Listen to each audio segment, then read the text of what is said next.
Hello Techies, welcome to my channel Techno Network. I hope you all are doing well. So in this series of PowerShell, in this video we are going to learn how to connect to a Wi-Fi network or a wireless network and how to disconnect from there. Okay, so currently you can see I am connected to the home network. Let me go ahead and delete it.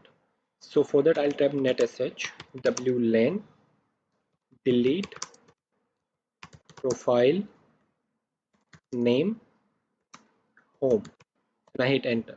So there you can see profile home is deleted from the interface Wi-Fi, and as you can see I have disconnected from my internet, that is home. Okay, now to connect to a wireless network we'll use XML file, we will use the HTML code. Let me show you here in this Wi-Fi connect folder there are two files.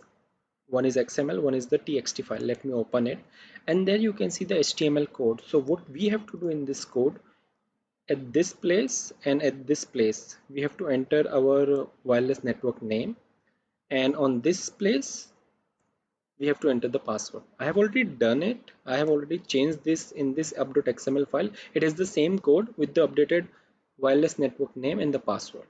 Okay, now let me show you over here how we will connect using this. So I'll type netsh wlan add profile file name equals up.xml.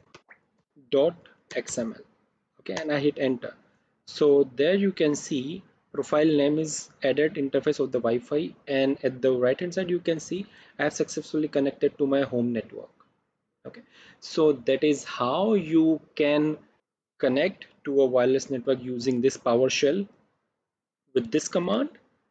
Okay, I hope you have learned something from this video. If you have, please do like, subscribe to my channel. Thank you.